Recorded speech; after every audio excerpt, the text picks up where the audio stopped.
Mais enfin, on va voir. Quelle est la différence entre un chasseur immobilier et un agent immobilier? Alors, je comprends qu'effectivement, la distinction, elle ne saute pas aux yeux, parce qu'il s'agit de professions. Deux professions qui sont donc dans l'immobilier et qui interviennent dans la vente d'un appartement ou d'une maison. Mais écoutez bien quand même la différence. Un agent immobilier, il est mandaté, c'est-à-dire qu'il est payé par le vendeur, d'accord? Et il est payé que si le bien est vendu. Okay. Donc, si vous êtes à la recherche d'un logement et que vous contactez un agent immobilier, il va défendre toujours les intérêts du vendeur puisque c'est le vendeur qui le paye. En revanche, le chasseur d'appartement, lui, il est mandaté, donc payé par l'acheteur. Ah oui. Donc c'est carrément l'inverse. Il va essayer de dénicher le bien parfait pour l'acheteur qui le démarche, qui lui dit, bah voilà, tant de mètres carrés, dans tel quartier, telle déco, j'ai besoin de ça, etc. En fait, l'acheteur fait une sorte de checklist, et c'est vraiment au chasseur d'appartement d'aller trouver le bien qui correspond. Comme le nom l'indique, il part en chasse. Exactement. Donc en fait, par rapport à un agent immobilier, le chasseur immobilier, il ne va pas forcément, si vous voulez, chercher à cacher les points faibles d'un logement. Comme le ferait un agent immobilier. Mais parce que en fait, le but du jeu, tu peux pas faire les deux. Tu peux pas aller voir un agent immobilier en lui disant, je sais pas, j'ai envie d'acheter le château de Versailles. Non. Tu vois, non, chacun son job. Hein. Chacun son job. Mais c'est vrai que le chasseur immobilier, c'est vrai que lui, il va avoir tendance à donner même les points faibles d'un appartement, d'un bien ou d'une maison, puisqu'en fait, celui qu'il veut contenter, c'est l'acheteur, c'est pas le vendeur. Vous voyez, donc c'est vraiment une autre démarche.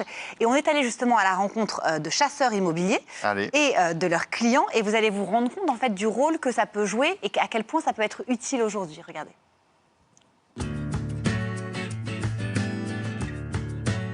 Morgane, Benoît et leurs deux enfants ont bien pris leur marque dans leur nouvel appartement. Ici, on a la chambre qui auparavant était une cuisine. C'est là où on va avoir les plus grosses transformations puisqu'on a aussi intégré une petite salle d'eau. Pendant 1 an, ils ont cherché la perle rare par leurs propres moyens avant de demander l'aide d'un chasseur immobilier. Nous, on n'a pas forcément le temps, l'énergie et la connaissance du marché qui fait que ça marche. Au début, on était un peu perplexe. Est-ce qu'eux vont pouvoir réussir effectivement à réussir ce tour de force et le fait de ne pas payer d'avance, c'était vraiment quelque chose qui nous a incité à dire banco et à avancer. Résultat des courses, en 1 mois seulement, le chasseur immobilier a déniché ce logement lumineux de 88 mètres carrés dans une résidence calme, moyennant une commission de 2,5% du prix de vente. Pour répondre aux demandes des clients, les chasseurs immobiliers disposent de plusieurs sources d'informations, comme nous l'explique ce professionnel. Maintenant, ça fait 10 ans qu'on fait ce métier et durant ces 10 années, on a forcément développé un réseau très important, donc de personnes, de professionnels à qui on envoie en début de recherche, et qui vont nous contacter dès qu'un bien finalement peut intéresser nos clients. Donc ça, c'est une première source d'information. La deuxième, c'est un outil qui scanne en temps réel l'ensemble des portails immobiliers, mais aussi les sites des agences immobilières. Ça va nous permettre, d'une part, d'avoir l'information très rapidement, parce que du coup, c'est comme on n'attend pas des alertes, donc on va l'avoir très vite. Et par ailleurs, on a en plus une historisation des annonces, donc ça nous permet de connaître l'historique de commercialisation. Voilà Stéphane, on arrive dans l'appartement que j'ai sélectionné pour vous. Stéphane est à la recherche d'un logement dans le centre de Paris. Maïlis, chasseuse d'appartements, lui a dégoté un 3 pièces de 67 mètres carrés, encore en travaux. Bon Stéphane, suite à la visite, qu'est-ce que vous en avez pensé? Très bien, ça correspond tout à fait à mes critères. Très très beau salon, il y a les 2 chambres. C'est de l'ancien, mais honnêtement, moi, ça ne me dérange pas. Au contraire, j'aime bien. Je vais sérieusement y réfléchir. D'accord. L'appartement est mis en vente au prix du marché, soit 690 000 €. Si Stéphane est vraiment emballé, alors Maëlys procédera à une estimation plus poussée du bien en vue d'une éventuelle négociation. Quand on évalue un appartement, en fait, on part toujours d'un prix du secteur. Et puis on regarde avec des éléments de surcote et de décote en fonction de quel état intrinsèque à la fois de l'appartement et de la copropriété. Et après, ça donne une fourchette, et ce qui nous permet ensuite de conseiller notre acquéreur pour se positionner. Avec 5 visites programmées dans la journée, Maëlys a encore plusieurs cordes à son arc pour remplir la mission confiée par Stéphane. Bon, et qui peut faire appel au service d'un chasseur immobilier alors? Plein de monde, vous allez voir. En fait, le terrain de chasse des chasseurs immobiliers, justement, c'est ce qu'on appelle les zones tendues. Les zones tendues, c'est des territoires où il y a plus de demandes que d'offres, d'accord ? Il y a plus d'acheteurs que de logements. Donc aujourd'hui, on considère qu'il y a 1150 communes en France qui sont donc classées zone tendue. Donc c'est soit des communes qui sont évidemment situées dans des grandes métropoles comme Paris, Bordeaux, Marseille, mais aussi des villes plus petites comme Nantes, comme Strasbourg, comme Ajaccio, qui depuis quelque temps vraiment remonte aussi en flèche. Donc vous comprenez bien que en fait, si les chasseurs immobiliers se développent dans ces zones tendues, c'est parce que c'est assez compliqué pour les acheteurs qui souhaitent un bien de trouver un logement. Il faut être extrêmement réactif. Ça veut dire qu'il faut scruter les annonces, répondre le plus vite possible, que le dossier soit prêt à partir, mais comme ça dans la seconde, que l'offre soit faite sous peine, qu'en fait le logement vous passe sous le nez.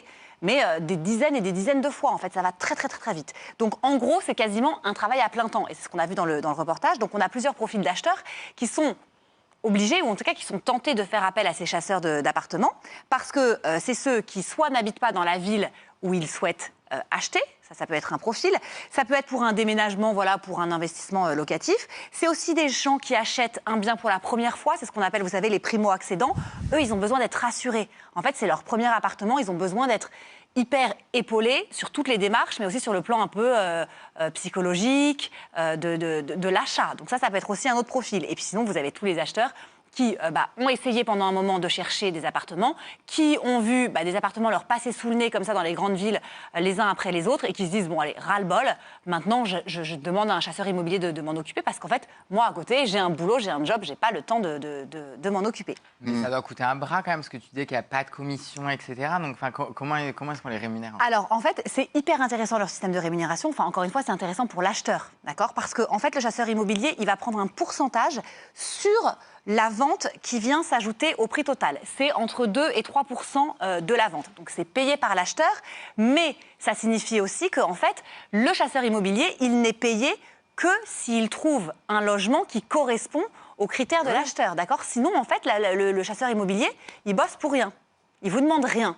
Donc ça, c'est quand même hyper intéressant pour l'acheteur. Oui, il ne vous demande rien avant. Il vous demande rien avant. Il fait sa recherche. Il fournisse la preuve qu'il a trouvé. Il fait sa recherche jusqu'à ce que le bien corresponde à ce que vous voulez. Et là, à ce moment-là, il prend entre 2 et 3%. Donc franchement, c'est raisonnable. Alors, à l'inverse, un agent immobilier, lui aussi, il va prendre un pourcentage de la vente. Mais enfin, vous voyez qu'il est déjà plus élevé. Le pourcentage, c'est entre 2 et 5%.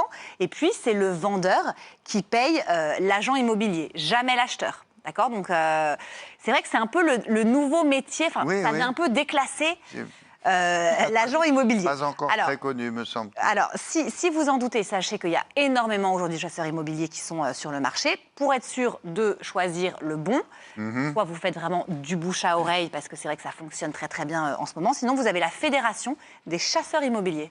Ça existe. Ah oui. Ouais, C'est là qu'on va les trouver. Créé, voilà, en fédération. Et donc là, vous avez des gens qui sont sérieux et qui vont pouvoir vous aider donc, dans toutes ces démarches. Pour ou contre la chasse le dimanche ? Pardon. On va leur demander. On va demander à Bernard. Et la blagounette, c'est en plus. C'était en plus. C'est le petit bonus. Obligé de la faire. C'est pas payant, ça, c'est la blagounette. Ah bah non, je vous l'offre. Blagounette gratuite. C'était pas la meilleure. Vous disiez qu'il accompagne l'acheteur. Il accompagne, c'est ça ? Vous allez voir, il l'accompagne et ça dure longtemps. Hein. C'est quasiment une relation qui va durer sur plusieurs mois. Parce que déjà, il faut trouver le bien qui correspond à nos critères. Ça, Par déjà, contre, c'est pas il une se donne de la marge. Oui, il se donne de la marge. Il le trouve, mais oui. bon. Mais après, le but, c'est qu'il gagne sa vie aussi. Oui, bien sûr, il va pas chercher pendant 2 ans pour vous un appartement de 40 mètres carrés. Il faut qu'il s'y retrouve aussi. Mais c'est vrai que, en gros, ils établissent un petit laps de temps. Donc déjà, il faut trouver le bien qui correspond à vos critères. Déjà, ça, c'est pas évident. Ensuite, il faut que le logement soit vendu au prix juste. D'accord ? Lui, il a tous les dossiers en tête. Il connaît toutes les surfaces, il connaît tous les prix. Alors que vous, si vous y allez tout seul, vous pouvez vous faire un petit peu arnaquer.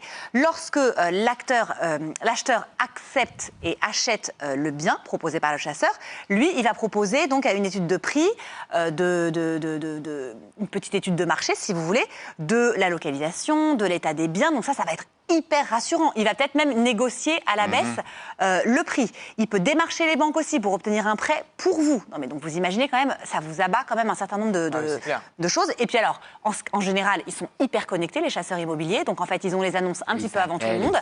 Ils peuvent ensuite vous dire, bon bah voilà, j'ai quelqu'un pour les travaux, j'ai quelqu'un pour venir t'aider pour le déménagement. Voilà, ils ont c'est un peu une sorte de grande aventure qui va durer quelques mois. Et en général, quand on aime son chasseur immobilier, Oui, on peut se marier pour Quand on est Non, ça n'a pas de sens, chasseur cette phrase immobilier. n'a pas de sens. Non, moralité, pourquoi il faut faire appel à un chasseur immobilier d'abord Mais pour tout ce que je vous ai dit, pour tout ce que je vous ai dit, ouais. c'est un marché qui est tellement compliqué aujourd'hui, l'immobilier, que si vous y allez comme ça un peu... il va vous aider. À l'aveugle. Voilà, à l'aveugle, vous risquez quand même de vous faire pas mal avoir. Donc, c'est une vraie source de soutien. Oui, ça rassure. Exactement. Merci beaucoup.